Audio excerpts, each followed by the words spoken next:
Good morning all of you. Arts campus के NCERT के session में आपका स्वागत है। हम लोग चैप्टर फर्स्ट के चौथे लेक्चर में आप पहुंच चुके हैं।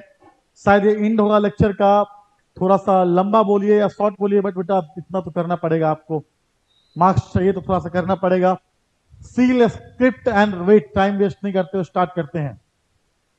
सील स्क्रिप्ट एंड वेट, ठीक है बेटा।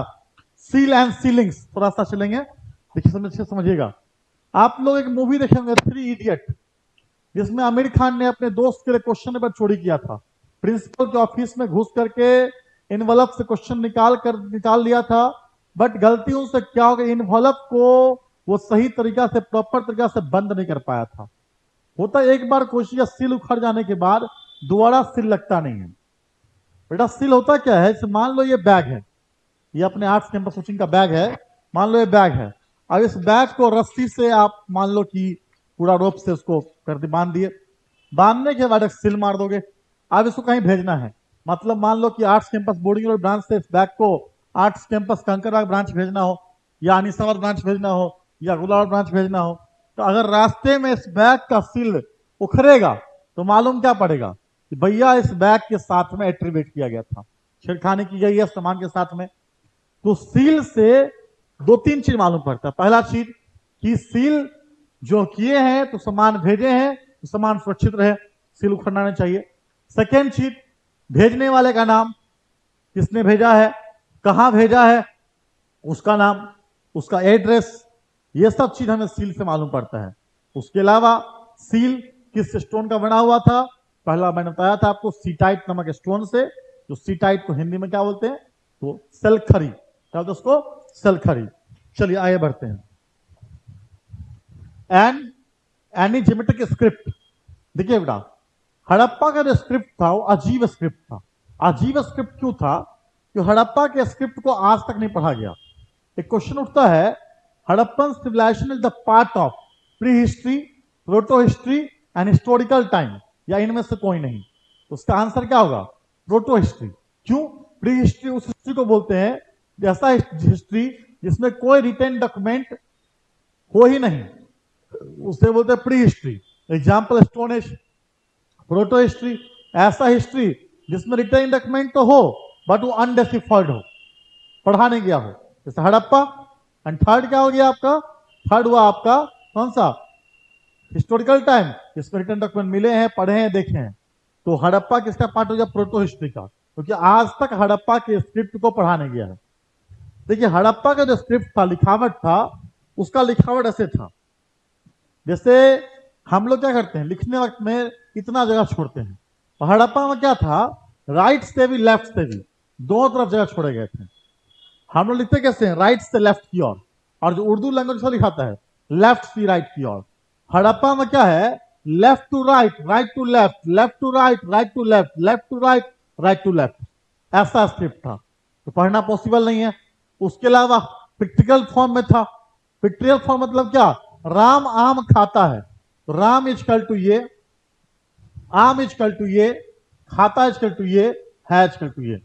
सीता आम खाती है, सीता आम खाती है, और राम अमरूद खाते हैं। अब बताओ कौन सीता, कौन राम, कौन अमरूद, कौन, कुछ क्लियर है, खाना क्या है क्या है, क्लियर है, पॉसिबल ही नहीं है। तो हड़प्पा के स्क्रिप्ट को पढ़ना इतना आसान नहीं है। हड़प्पा का स्क्रिप्ट अबूझ पहली थी। हड़प्पा के स्क्रिप्ट के बारे में आपको बता देते हैं। एक आप इंस्क्रिप्शन जो मिला, हाईएस्ट इंस्क्रिप्शन मिला है, जिसपे 26 लेटर मिले हैं, ठीक है। टोटल हड़प्पा के स्क्रिप्ट में 375 टू 400 की संख्या में क्या मिले हैं, 300 से 400 की संख्या में लेटर्स मिले हैं, जो कि क्या थे, पिक्चरल फॉर्म में था। हड़प्पा का स्क्रिप्ट आज भी अनडिसिफर्ड है, आज भी नहीं पढ़ा गया है, ये चीज याद रखिएगा। चलिए आगे बढ़ते हैं। हड़प्पा में हर चीजों पे स्क्रिप्ट लिखा हुआ था। आप देखेंगे तो बोन पे या भी किसी चीज की हड्डी पे, हर चीज पे स्क्रिप्ट देखने को मिला है हड़प्पा में, ठीक है। पीडीएफ चला गया था, पीडीएफ खोलने दीजिए।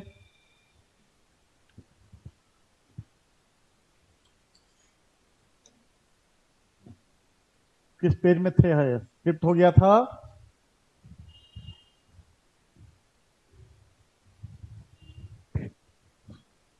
ऑपरेटर जी थोड़ा सिस्टम पे ध्यान दीजिए, सिस्टम स्लो हो गया आपका, सिस्टम को सही करवाइए।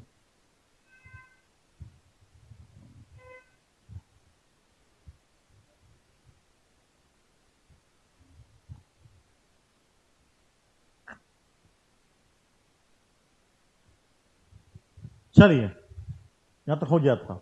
आइए, वेट देखिए, हड़प्पा में तराजू भी मिला है, बटखारा भी मिला है। वेट जो थे, बटखारे जो थे, वो डेसिमल सिस्टम पे, बाइनरी सिस्टम पे था। 0, 2, 4, 8, 16, 32, 64 इस सिस्टम में था। चर्ट नामक स्टोन से, CHERT, चर्ट नामक स्टोन से यहां पे बटखारे बनते थे, जिसपे कोई भी क्यूबिकल आधार था, इसका मार्क नहीं किया हुआ था। ठीक है, अब बाइनरी डिजिट में था 1, 2, 4, 8, 16, 32 इस डिजिट में था, और डेसिमल सिस्टम को फॉलो करता था। चलिए, आप क्वेश्चन उठता क्या हड़प्पा में किंग था या नहीं था? बेटा हम लोग क्लियरली नहीं कह सकते हैं कि हड़प्पा में किंग था या नहीं था। बेटा ये बहुत बड़ा अबूझ पहेली है। अबूझ पहेली का मतलब क्या कि हड़प्पा में किंग हो भी सकते हैं, नहीं भी सकते हैं।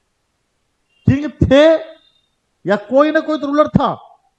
जैसे मेसोपोटामिया में प्रिस्ट रूलर थे, तो हर संभवतः हड़प्पा में भी प्रिस्ट रूलर मान लिया गया है, क्योंकि अगर रूलर नहीं होता तो हड़प्पा सिविलाइजेशन इतना वेल मेंटेन नहीं होती। पूरे हड़प्पा का जो ब्रिक्स का साइज था 4x2x1, 4:1 कॉन्सेप्ट में था, पूरा मैनेज रूप में था, सब कुछ प्लानिंग वे में था। इससे तो हम लोग कह सकते हैं कहीं के हड़प्पा का स्क्रिप्ट जो है 4:2:1 के रूप में है। सारा सिविलाइजेशन जैसा है, ब्रिक्स का साइज 4:1 में है, पूरा सिविलाइजेशन का फॉर्म से एक जैसा है, हर जगह पे 2 टाउन मिले हैं, ड्रेनेज सिस्टम एक जैसा है, पूरे सिविलाइजेशन का घर बनाने का पैटर्न एक जैसा है। इससे क्लियरली तो हो चुका है कि हड़प्पा में कोई किंग तो होंगे, मगर कौन किंग होंगे क्लियरली नहीं कह सकते। संभवतः रूलर होंगे तो कोई खास महल मिला नहीं है, तो हम लोग अनुमान लगा सकते हैं, प्रोबेबली हो सकता है कि पुरोहित लोग साधारण तरीका से रहते थे। जो पुरोहित मेसोपोटामिया में थे रूलर के रूप में, संभवतः हड़प्पा में भी पुरोहित होंगे, प्रिस्ट किंग होगा। मुझे एक प्रिस्ट की मूर्ति मिली है जिससे अनुमान लगा सकते हैं। संभवतः यह हो सकता है यहां पे जो अपर टाउन बिजनेसमैन क्लास के लोग थे वही हड़प्पा के क्या होंगे, रूलर होंगे। बट क्लियरली हम नहीं कह सकते हैं कि हड़प्पा का किंग कौन था। जब भी इसका आंसर होगा संभवतः या प्रोबेबली में होगा। साफ कह रहा है कि हम लोग some artists are of the opinion that Harappan society had no ruler, that are everybody enjoy equal status. Other feel that there were no single ruler but several. कुछ लोगों का मानना है कि मोहनदारों में अलग, हड़प्पा में अलग, प्रत्येक साइड पर अलग अलग रूलर थे। अलग अलग रूलर होंगे तो पूरी सोसाइटी की पूरी सिविलाइजेशन की बनावट, घर का स्ट्रक्चर, रोड का साइज, ड्रेनेज सिस्टम एक जैसा नहीं हो सकता है। कहीं ना कहीं सब कुछ अलग अलग था, सेपरेट था। इससे यह अनुमान लग सकता है कि कहीं न कहीं हड़प्पा के लोग, जो रूलर की बात करोगे आप तो एक नहीं अलग अनेक नहीं, सिर्फ एक ही रूलर हो सकते हैं। अब कौन है क्लियरली हम लोग नहीं कह सकते हैं। चलिए, next topic, the end of civilization, सबसे इंपोर्टेंट टॉपिक है।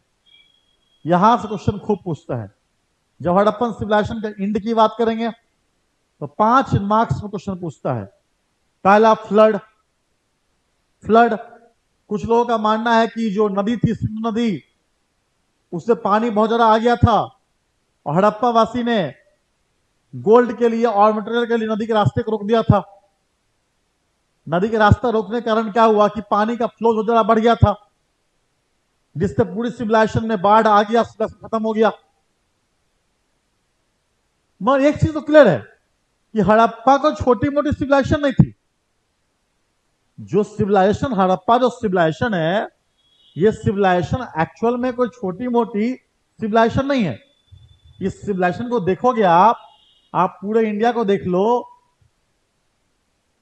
तो पूरी सिविलाइजेशन का जो नॉर्थ से जो साउथ का एरिया है, इसका कितना है, ये पूरा कितना किलोमीटर में था, 1600 किलोमीटर में है, और ये क्या है 1400 किलोमीटर में है। इतनी लंबी चौड़ी सिविलाइजेशन फ्लड आने से खत्म हो जाए, ये तो पॉसिबल नहीं लग रहा है भाई।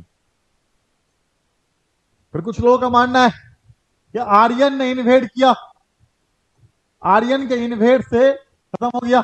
कि भैया आर्यन जब इन्वेड करे तो एक साथ में लाखों लोगों की लाश, बॉडी, भाले कूले करछे, वो दिखाई पड़ना चाहिए, वो भी दिखाई नहीं पड़ा है।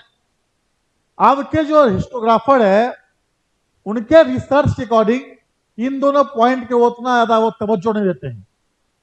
उनके अकॉर्डिंग क्लाइमेट जो चेंज था वो सबसे बड़ा रीजन था हड़प्पन सभ्यता का एंड का।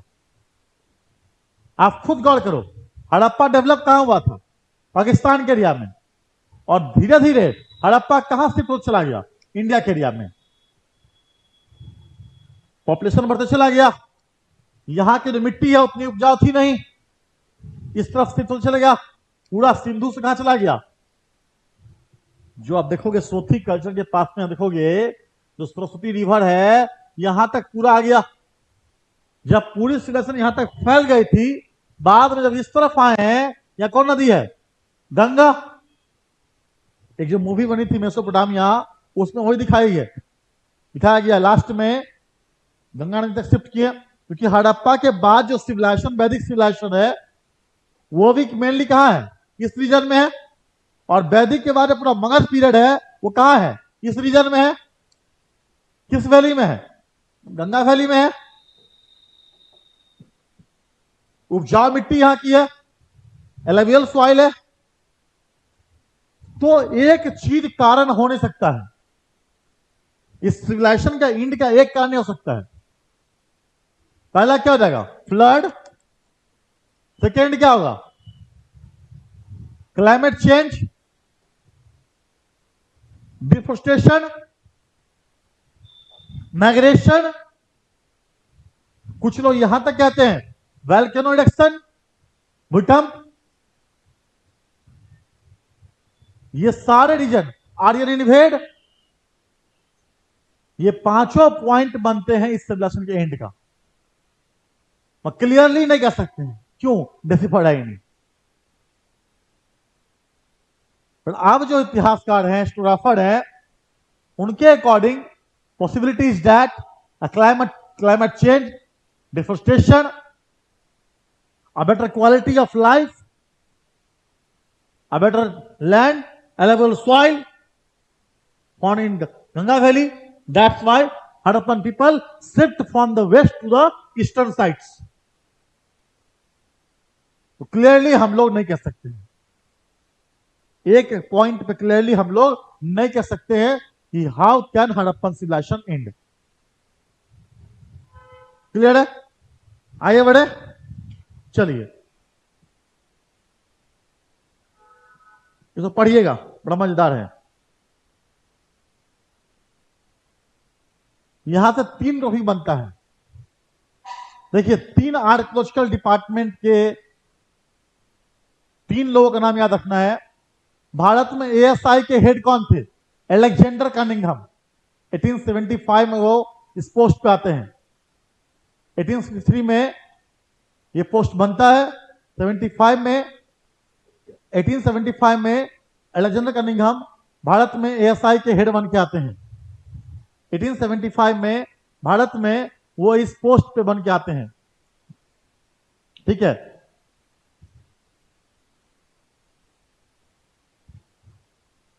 चलिए, तो कनिंघम को पढ़ना हम लोग को, मार्शल को पढ़ना हम लोग को, और हम लोग को पढ़ना है R.E.M. व्हीलर को। हम लोग को पढ़ना है R.E.M. व्हीलर, कनिंघम, और हम लोग को पढ़ना है मार्शल को।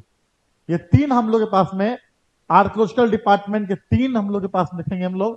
तो हमारे पास देखेंगे 3 जो है सो आर्कियोलॉजिकल है, जो कि हड़प्पा सभ्यता खोजने में लगे रहते हैं। उसमें 3 में नाम क्या है, कनिंघम, इसे फादर ऑफ इंडियन आर्कियोलॉजी कहते हैं। सेकेंड कौन है, मार्शल, एंड थर्ड कौन है, R.E.M. व्हीलर। देखिए ये क्वेश्चन बहुत पूछा आता है, वाई कनिंघम कंफ्यूज। तो कनिंघम कंफ्यूज क्यों नहीं करते। कनिंघम जब इंडिया आते हैं तो भारत में पढ़ते किसको हैं? वेनसांग को। पढ़ते किसको हैं? फाहियान को। फाहियान कौन है? वेनसांग कौन है? चाइनीज पिलग्रिम है। तो चाइनीज पिलग्रिम जो इंडिया आके पढ़े हैं, वेनसांग आए थे हर्षवर्धन पीरियड में, फाहियान आए थे गुप्ता पीरियड में, चंद्रगुप्त सेकंड के टाइम में। तो फाहियान और हर्ष ये वेनसांग ने खास करके इंडिया में बौद्धिज्म को पढ़ा है। और इंडिया बौद्धिज्म किस पीरियड में है? 6th सेंचुरी बीसी में। और हड़प्पा कब का है? 2600 बीसी का। तो जो कनिंघम पढ़ता है 2000 साल बाद की चीजों को, और वो बौद्धिज्म के चीजों को 6th सेंचुरी बीसी को पढ़ करके वो हड़प्पा को जब खोजने जाएगा, तो जहां भी हड़प्पा के माउंट और टीले मिले हैं, क्योंकि हड़प्पा के बारे में जो पहला टीला मिला है उसकी जानकारी 1826 में चार्ल्स मेसन नामक एक अंग्रेज अधिकारी को मिली थी। मिली थी तो उन्होंने बताया लोगों को, किसी ने ध्यान दिया नहीं। जब 1853 में भारत में रेलवे लाइन बन रहा था, दैट टाइम बहुत सारे हड़प्पा के ब्रिक्स को उसमें यूज कर लिया गया था। हड़प्पा के बहुत सारे आर्टिफैक्ट को डिस्ट्रॉय कर दिया गया था। जब कनिंघम इंडिया आते हैं, उनसे जब रिसर्च लिखा जाता है, तो कनिंघम ने वेनसांग और फाहियान को पढ़ करके जब हड़प्पा के टीले को, माउंट को जब खोजने जाते हैं वो, तो कहीं ना कहीं वो हड़प्पा के माउंट और टीले में वो खोजने गए आते हैं 6th सेंचुरी बीसी। हड़प्पा है क्या? 2600 बीसी का। खोजते क्या है वो? 6th सेंचुरी बीसी टू 400 सी। क्या कभी मिलने वाला है? जो भी आर्टिफैक्ट कनिंघम को मिलता था, कनिंघम उसको 6th सेंचुरी बीसी से कंपेयर करते थे। अब बताओ, हड़प्पा 2600 बीसी का है और कनिंघम कर क्या रहे हैं? 600 बीसी। डिफरेंस तो 2-4 साल का नहीं है, 2000 ईयर का डिफरेंस है। कभी भी कनिंघम हड़प्पा को समझ पाएंगे? दैट वाई कनिंघम कंफ्यूज हो गया था। बेटा याद रखना, क्वेश्चन बहुत पूछा गया है। इंडियन आर्कियोलॉजी के फादर किसे माना जाता है? कनिंघम को। क्वेश्चन याद रखना, पहला व्यक्ति जिसको हड़प्पा का एविडेंस मिला था चार्ल्स मेसन को। कब मिला था? 1826।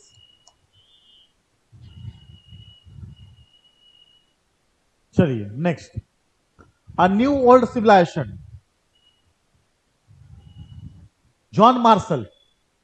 एक कहानी अगर सुनाए आपको हम 2 मिनट के लिए, ध्यान सुनिएगा, कि कहानी को समझ लीजिएगा तो तीनों टॉपिक क्लियर हो जाएगा आपका। Miller, Marshall, Cunningham and Wheeler. मान लो, क्या लो, शादी हमारी हो चुकी है। तो शादी हमारी हो गई, शादी का मान लो 8 साल बीत गया। 8 साल छोटा 10 साल हो गया। 10वां साल शादी का सालगिरह था। तो हमने कुछ दोस्तों को बुलाया, हमारी मोहतरमा मैडम ने भी कुछ दोस्तों को इनवाइट किया। हाँ, हमारे भी पेरेंट्स आए, उसके भी पेरेंट्स आए। सुबह सुबह उसका कान का एक बाली गुम हो गया। जब फंक्शन खत्म रात में हुआ, सब लोग गए अपने घर की ओर। ध्यान से कहानी सुनना, इस कहानी को समझ लो, तीनों टॉपिक एक बार में क्लियर हो जाएगा। Martial, wheeler, Cunningham. कान का बाली गुम हो गया उसका। रात में सब लोग चले गए थे पार्टी खा करके। सुबह सुबह हम उठे, झाड़ू उड़ू मार दिए। अब जमाना बदल चुका है भाई, काम तुमको ही करना पड़ेगा, हम भी करते हैं। झाड़ू उड़ू मार दिए तो कान का बाली उसका गायब था। उठी मैडम, हम भी इंतजार करते, उसे चाय बना के देगी, खाना मिलेगा तो घर जाएगा ऑफिस काम करने के लिए। तो कान का बाली नहीं था। बोली कान का बाली कहाँ गया मेरा, खोजो। खोजे, नहीं मिला। अब तांडा मचा दी, ये जो कान का बाली कोई आम कान का बाली नहीं है, मेरी मम्मी ने कान का बाली शादी के वक्त गिफ्ट किया था, अब ये कान का बाली मुझे चाहिए। अब हम करे तो करे क्या। उधर से मेरा बुदरू बेटा आया, बोले पिताश्री किसी तरह से खोज दीजिए, नहीं मिलेगा तो तांडव तो होना फिक्स है। हम भी समझ रहे थे किसी तरह से मिलना ही चाहिए। मेरी मम्मी आई उधर से, माताश्री आई, बोली बेटा झाड़ू तुम ही मारे थे। बोले हाँ। कचरा कहाँ फेंके हो? हमने कहा कि टीला पे, माउंट पे फेंका है। तो जाओ देखो कहीं तुमने उसे कान का बाली भी फेंक दिया हो। निकले घर से, धमकी देकर गई गेट पटकते हुए, अगर नहीं मिला तो तुम्हारी खैर नहीं, तुम्हारा दोस्त, तुम्हारी बहन, तुम्हारे भाई को चुराया होगा। अब तो डर के मारे मेरे हालत खराब। तो हम साथ में निकले कहाँ के लिए, माउंट पे, टीला पे। तो साथ में हमारा बेटा वो भी निकल पड़ा, और वो तो अपने फिराक में था कि जितना गेंद शॉट मार के, टीला मतलब क्या, राख का ढेर, वहां मारे थे सब गेंद उठा लेना है आज। बड़ी खुश था वो, स्ट्रेट दवाई कवर ड्राइव मार के बॉल उड़ाए थे, अपनी मम्मी के डर से लाने गया था वो, आज सब गेंद चुन लेना है। पीछे पीछे पिताजी कष्ट देख नहीं पाए बेटा का, वही पहुंच गए टीला पे। तो तीनों आदमी पहुंच गए हम लोग माउंट के टीला पे। कौन कौन, हम, हमारे पिताजी और हमारे बुद्रू। तो तीनों पहुंच गए टीला पे। तो टीला पे जाने के बाद क्या हुआ था, ध्यान सुनिएगा बेटा, हम तीनों टॉपिक क्लियर एक बार हो जाएगा, आपका 3 टॉपिक खत्म हो जाएगा। मान लो राख का ढेर है, टीला है,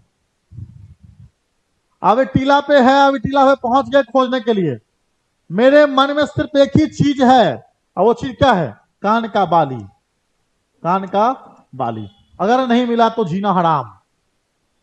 बेटा से एक चीज मन में है, यहां स्ट्रेट ड्राइव मारे थे, बॉल यहां होगा, यहां होगा, यहां होगा, यहां होगा, यहां कूद के बॉल छूट हो रहा था। वो बुजुर्ग आदमी जो होता है ना, उनको हर चीज से प्यार होता है। वो टीले को धीरे धीरे साइड साइड से, साइड साइड से काट काट करके, काट काट कर हटा रहे थे। वो लकड़ी मिले साइड कर दे, रबर मिले साइड कर दे, प्लास्टिक मिले साइड कर दे। और हमको बताओ, तुम ही बताओ, अगर इस कान के बाली के अलावा हमको डायमंड रिंग मिले, डायमंड का नेक्लेस हार मिले, कुछ दिखाई पड़ेगा? मेरे सामने सिर्फ 2 ही चीज दिखाई पड़ रहा था आंख के सामने में, या तो कान का बाली, या अपने वाइफ का गुस्सा वाला चेहरा कि क्या आज खाना मिलेगा कि नहीं मिलेगा। अब तुम सोच के बताओ कि वो कान की बाली उसकी मम्मी ने दिया था, इमोशनल वो कर दी थी, तो लगता है कि जो हीरा जवाहरात कुछ मिलता, कुछ दिखाई पड़ता वहां पर? माइंडसेट क्या था, कान का बाली। आप दिमाग लगाओ, ध्यान सुनना। और जो बेटा था वो कहीं कूद गया, बॉल कूदे, यहां कूदे, कभी यहां कूदे, कभी वहां कूदे, कभी यहां कूदे, क्यों? बड़ी खुश था। क्या मिल गया है, एगो बॉल मिल गया, एगो बॉल और मिल गया, एगो बॉल और मिल गया, एगो बॉल और मिल गया, 2 और वो मिल जाए। आप जो पिताश्री थे साइड साइड से हटा रहे हैं टीला को। हम लोग चले गए, वो धूप में भी दिन रात दिन भर लगे हुए हैं, किसी कीमत पे खोज देना है, नहीं खोज दें तो बेटा का जिंदगी खराब हो जाएगा, आज जीना हराम हो जाएगा, बेटा को खाना नहीं मिलेगा। बुजुर्ग आदमी लगे हुए हैं यहाँ पे। अब ध्यान से आ जाओ बेटा, टॉपिक पे आ जाओ। फर्स्ट टॉपिक क्या बेटा है, कनिंघम। कनिंघम मतलब हम, मतलब कौन, हम। मार्शल मतलब कौन, बुद्रू मेरा। और व्हीलर मतलब कौन, पिताजी मेरे। आ जाइए। कनिंघम मतलब हम, मतलब क्या, कि मेरे माइंड में क्या है, कान का वाली। कनिंघम के माइंड में क्या था, बौद्धिज्म।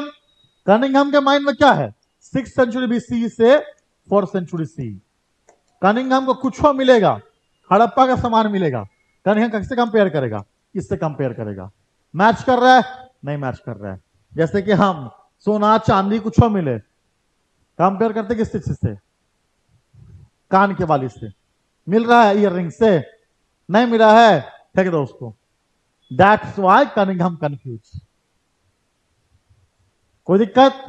मार्शल वो बंदा था, मार्शल जब आर्कोलॉजिकल डिपार्टमेंट का हेड था, दैट टाइम दयाराम साहनी ने 1921 में हड़प्पा खोजा, और इसके 1 साल बाद 1922 में रखाल दास बनर्जी ने मोहनजोदारो खोजा। देन 1924 में मार्शल ने दुनिया को डिक्लेयर किया, in India we have found the oldest civilization, that was Harappan civilization. कोई दिक्कत? जब मार्शल ने दुनिया को डिक्लेयर किया हड़प्पन सिविलाइजेशन के बारे में, उसी पे हिस्टोग्राफर हैं एस.एन. रॉय, वो कहते भी हैं कि मार्शल लेफ्ट इंडिया 3000 एगो। मार्शल भारत को 3000 साल पहले लेकर चला गया। कौन कहते हैं, एस.एन. रॉय। एस.एन. रॉय से कुछ याद रखिएगा, किसने कहा था, Harappa and Mohenjodaro both are a twin capital of Harappan civilisation. Piggott. किसने कहा था, Harappa and Mohenjodaro both are a twin capital of Harappan civilisation. Piggott, Piggott, ये दो राइटर का नाम याद रखना। पिगेट ने हड़प्पा और मोहनजोदारो क्या कहा है? Twin capital. और एस एन रॉय ने क्या कहा है? कि Marshall left India 3000 year ago. भारत को 3000 साल पहले कौन लेके चला गया? मार्शल चला गया। जब मार्शल को 2 साइट मिल गया, वो इतना उत्साहित हो चुका था कि पूरे माउंट पे जहां मन तहां मेरे बेटे के जैसे कूद कूद करके साइट खोजने लगा। जिससे क्या हो गया कि बहुत सारे टीले को मार्शल ने नुकसान पहुंचा दिया। मेरे बेटे के जैसे मार्शल ने बहुत सारे टीले को नुकसान पहुंचा दिया। आप कौन बच गया? REM व्हीलर 1944 में इंडिया में ASI का हेड बन के आया था। आर्कोलॉजिकल सर्वे ऑफ इंडिया का हेड बन करके। पहले से था ब्रिगेडियर, आर्मी का आर्मी था। जब पहुंचा सबने कहा कि धूप ज्यादा है, सवेरे सो जाओ, सवेरे उठ के खोज लेना, दोपहर में काम नहीं कर पाओगे। वो मानने वाला था, दोपहर में धूपे में लगल था मेरे पिताजी के जैसे। वो कहता भी है कि लोग मुझे पागल समझते होंगे तो मैं धूप में काम कर रहा हूं। व्हीलर ने स्टीग्राफी नियम अपना करके पूरे टीले को साइड साइड से काट काट करके आर्टिफैक्ट निकालना स्टार्ट किया। ये जो तरीका होता है निकाल करके स्टीग्राफी के नियम से, ये बहुत ही अप्रोप्रिएट तरीका है किसी भी माउंट से, टीला से आर्टिफैक्ट निकालने का, पूरा वस्तु निकालने का, कोई भी जानकारी निकालने का। मैं ये बहुत ही लंबा टाइम लेने वाला है और बहुत ही खर्चीला है।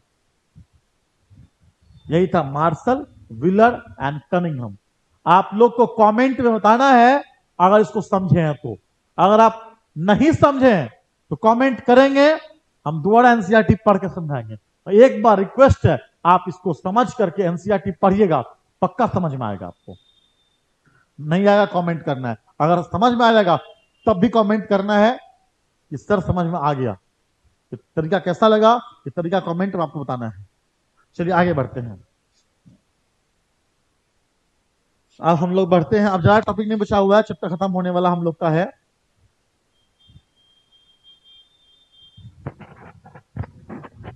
चलिए ये यहां पे कर लीजिएगा। एस एन रॉय जिन्होंने कहा था कि मार्शल लेफ्ट इंडिया को, इनकी जो पुस्तक थी, कौन सी बेटा बुक था? A story of Indian archaeology. A story of Indian archaeology किसने लिखा है? तो एस एन रॉय ने लिखा है। चलिए ये कनिंघम हो गया, 1944 में आए थे ऐसा के हेड बन करके। ये हम बता चुके हैं आपको। Last topic, a problem of interpretation. A problem of interpretation. Question है, क्या हड़प्पा सिविलाइजेशन में रिलीजियस सिग्निफिकेंस मिले हैं या नहीं? क्या वहां कोई भी धार्मिक तरह की पूजा पाठ कॉन्सेप्ट देखने को मिले हैं कि नहीं मिले हैं? देखिए बेटा, जब भी बात करेंगे हड़प्पा में पूजा पाठ का, क्लियरली कह सकते हैं हम लोग कि हड़प्पा में पूजा पाठ हो रहे थे। इसके एग्जाम्पल बहुत सारे हैं। क्यों? एक मूर्ति मिली है, हेड ड्रेस मतलब क्या, जो पूरा ड्रेस में एक वुमेन की मूर्ति मिली है जो बहुत सारी ज्वेलरी पहने हुई है। और हमारे यहाँ की जो देवी देवता होती हैं वो बहुत ज्वेलरी पहनती हैं।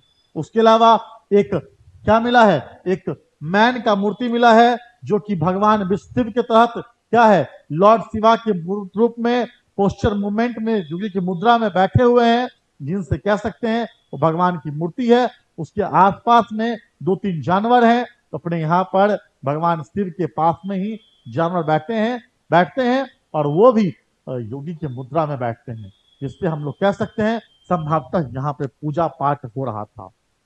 उसके अलावा ग्रेट बाथ कहाँ मिला है? मोहनजोदारो में। उसके अलावा फायर एल्टर्स, अग्निकुंड हड़प्पा में 2 जगह मिला है। एक कहां पे? कालीबंगन, और एक कहां पे? लोथल। अग्निकुंड 2 जगह मिला है, कालीबंगन और लोथल। जहां क्या मिला है? अग्निकुंड मिला है। उसके अलावा एक मूर्ति हड़प्पा में मिली है, जिस मूर्ति के गर्भ से पेड़ निकल रहा है, जिससे उर्वरता की देवी, फर्टिलाइजर की देवी हड़प्पा में मिला है, उसे मानते हैं। उसके अलावा ग्रेट बात मिला ही है, प्रोटो लॉर्ड शिवा का मूर्ति मिला ही है, जिससे हम लोग ऋग्वेद में रुद्रा के नाम से जानते हैं, और यहाँ पर हम लोग पशुपति के नाम से जानते हैं। हम लोग हैं पशुपति के अलग देवता ऋग्वेद में थे, यहाँ हम लोग लॉर्ड प्रोटो शिवा के रूप में जानते हैं। दैट्स इट, चैप्टर क्लियर हो गया आपका। अब आप लोग को कमेंट करना है कि कौन सा टॉपिक समझ में नहीं आया। जो टॉपिक समझ में नहीं आया होगा उस टॉपिक को फिर से हम वीडियो बना के डाल देंगे। उसके अलावा अगर टॉपिक समझ में आ गया होगा, लेक्चर पूरी समझ में आ गई होगी, तो आप लोग को कमेंट में जरूर बताना है कि नहीं। उससे बाकी के टीचर्स जो हैं, जो भी और टीचर हैं, पॉलिटिकल साइंस वाले विकास सर, ज्योग्राफी वाले नवनीत सर, या मैम ज्योग्राफी में सोनी मैम है, पंकज सर इंग्लिश में, इको में बाला सर है, शिवम सर है, तो वो आपके जो भी लेक्चर हैं उसको रिकॉर्ड करके वो डाल देंगे। ठीक है, तो आप लोग को सारे रिकॉर्ड, सारे क्लास के सारे सब्जेक्ट की आपको रिकॉर्डिंग यहाँ मिलेगा, सब कुछ मिलेगा आपको। अगर कमेंट में आपको बताना है, कुछ भी दिक्कत हो तो कमेंट करना है, कि कोई तरह का सुझाव भी देना है, कमेंट करना है उसका, कि बताना है आपको, कि सजेशन देना है कि हाँ इस तरह नहीं, इस तरह समझना चाहिए। क्योंकि आर्ट्स कैंपस पहली बार ऑनलाइन प्लेटफॉर्म पे उतर रही है। आर्ट्स कैंपस जो है पिछले 10 साल से पटना के बोर्डिंग रोड, कंकरबाग, अनिशाबाद, भोला रोड में ऑफलाइन चल रहा था, तो पहली बार ऑनलाइन बच्चों लोग की डिमांड पे ही आए हैं। तो आप लोग को जो भी जानकारी चाहिए, आपको और भी क्लासेज करना है, तो आप लोग आर्ट्स कैंपस के ऐप पे भी जा सकते हैं। प्ले स्टोर से आर्ट्स कैंपस के ऐप डाउनलोड कीजिए, वहां से भी आपको क्लासेज मिल जाएंगे, क्योंकि बहुत ही मामूली फी में क्लास होंगे। शायद अभी ऑफर चल रहा है, आई थिंक ऑफर नहीं, महा बजट ऑफर चल रहा है, तो ट्रायल पे चल रहा है। लाइव क्लास की सुविधा भी यहाँ पे है, 199 आई थिंक, 200 रुपए में पूरे 12th की क्लास कीजिए। तो पूरा फ्री ऑफ कॉस्ट चल रहा है, आप लोग क्लासेज कीजिए। जहां जो दिक्कत होगा आप कमेंट बताइए, वो क्लासेज कराए जाएंगे। इतना बता देते हैं, इसको पढ़ने के बाद ना तो सीबीएसई का, ना तो बिहार बोर्ड का, ना तो सीयूईटी का कोई क्वेश्चन छूटने वाला चैप्टर से नहीं है। चलिए मिलते हैं सेकंड चैप्टर में। धन्यवाद तब तक के लिए।